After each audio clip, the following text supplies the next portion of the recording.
সম্মানিত সুধী, আজ আমরা এসেছি গণপ্রজাতন্ত্রী বাংলাদেশ সরকারের সমাজ কল্যাণ মন্ত্রণালয়ের অধীনে পরিচালিত সমন্বিত দৃষ্টি প্রতিবন্ধী শিক্ষা কার্যালয়ে।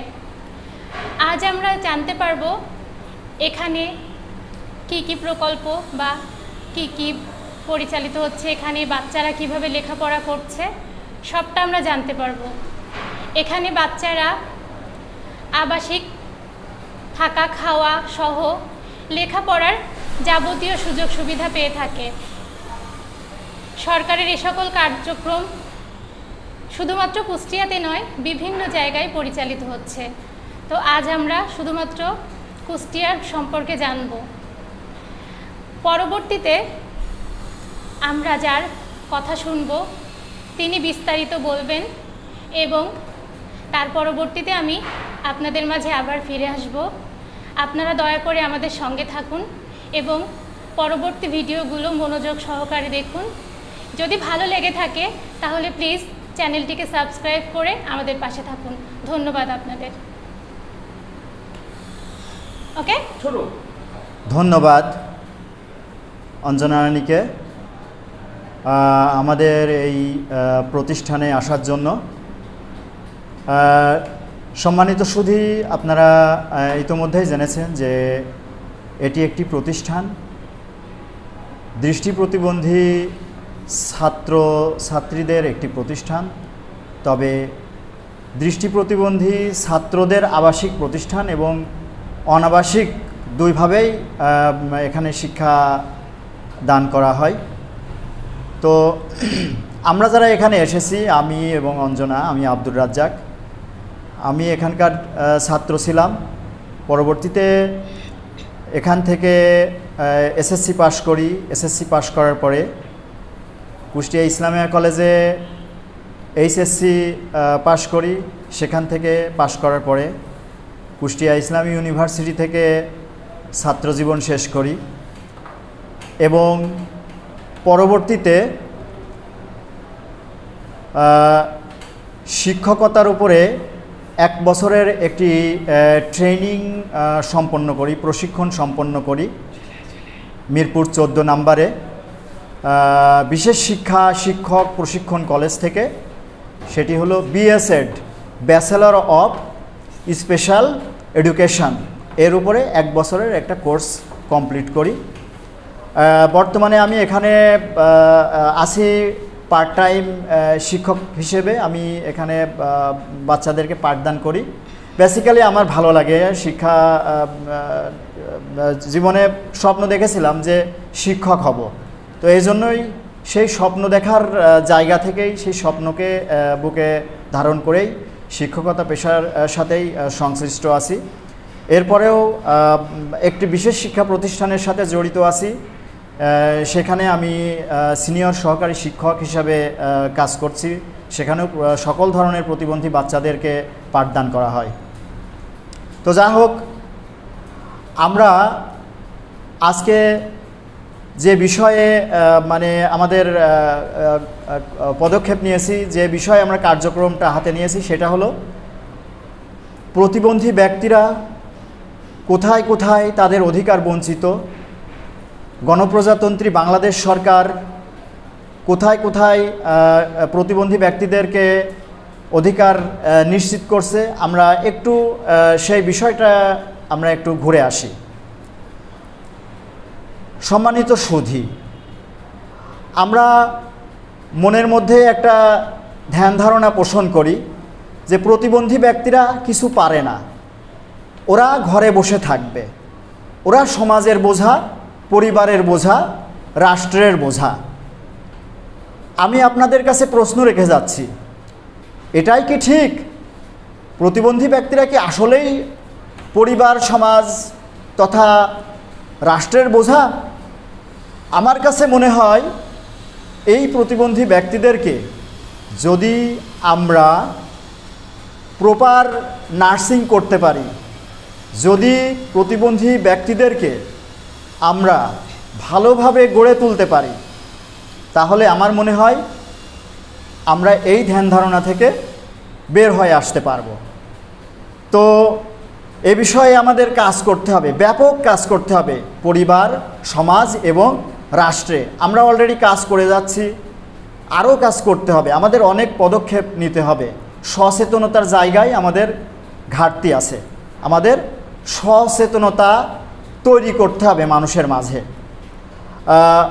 আমরা জানি প্রতিবন্ধী ব্যক্তিদের জন্য বাংলাদেশ সরকার 2013 সালে প্রতিবন্ধী ব্যক্তির অধিকার ও সুরক্ষা আইন 2013 পাশ করেছেন সমাজ কল্যাণ মন্ত্রণালয়ের মাধ্যমে। সেই আইনের সুফল আমরা কিছু মানুষ ভোগ করছি, আর মেজরিটি পোর্শন প্রতিবন্ধী জনগোষ্ঠী এই আইন সম্পর্কে আমার মনে হয় তাদের ধারণাই নেই। এই আইনের মধ্যে কিছু অধিকারের কথা উল্লেখ করা আছে, সেই অধিকার সম্পর্কে আমার মনে হয় মেজরিটি পোর্শন প্রতিবন্ধী জনগোষ্ঠী তারা জানে না। এই জানানোর দায়িত্ব আমাদের, আপনাদের, আমাদের সবার। তবে আমি আমাদের বলছি, আমরা জানি, আপনাদের বলছি আপনারা জানেন না। আপনাদের জেনে নিয়ে তারপরে সেটাকে জানাতে হবে ওভারঅল সবার মধ্যেই। আমার মনে হয় প্রতিবন্ধী ব্যক্তিদের অধিকার সম্পর্কে শুধু প্রতিবন্ধী ব্যক্তিরা জানলেই হবে না, দেশের যারা নীতি নির্ধারক আছেন, জাতীয় থেকে স্থানীয় পর্যায়ে যারা সিদ্ধান্ত বাস্তবায়নকারী আছেন, জাতীয় পর্যায় থেকে স্থানীয় পর্যায়ে, তারা তো জানবেনই। এছাড়াও পরিবার এবং সমাজের যারা নেতৃস্থানীয় পর্যায়ে আছেন, যাদের মাধ্যমে অধিকারগুলো বাস্তবায়ন হয়, যারা অধিকার দিয়ে থাকে, যাদের কাছ থেকে এ সকল মানুষগুলো অধিকার পেয়ে থাকে, তাদেরকেও জানতে হবে, বেশি বেশি জানতে হবে। আমরা যারা ভুক্তভোগী আছি, আমরা যারা প্রতিবন্ধী মানুষ আছি, আমরা তো জানবই, পাশাপাশি এই সকল মানুষদেরকেও আসলে জানতে হবে, অ্যাওয়ারনেস বিল্ড আপ করতে হবে, অ্যাওয়ারনেস ক্রিয়েট করতে হবে, গ্রো করতে হবে। তা না হলে আমার মনে হয় আমাদের যে বিষয়ে, আমরা যে আজকে যে বিষয়ে এসেছি, আমরা কিছু কথা বলছি, এই কথাগুলো কথাই থেকে যাবে, কথাগুলো কাজে পরিণত হবে না। তো এই কথাগুলো কাজে পরিণত হতে হলে আমাদেরকে সেই কাজটা করতে হবে। যেমন আমরা এর আগে দেখেছিলাম যে সমস্ত বাংলাদেশ সরকারের যে চাকরি, প্রথম শ্রেণী এবং দ্বিতীয় শ্রেণীর যে চাকরি, এখানে উল্লেখ করা ছিল যে প্রতিবন্ধী ব্যক্তিদের জন্য 1% কোটা নির্ধারণ করা আছে। আসলে কোটা তো আসলে মুখেই কোটা আছে, কাগজে কলমে থাকলেও আমরা আসলে সেই কোটার সুফল আমরা ভোগ করতে পারি না।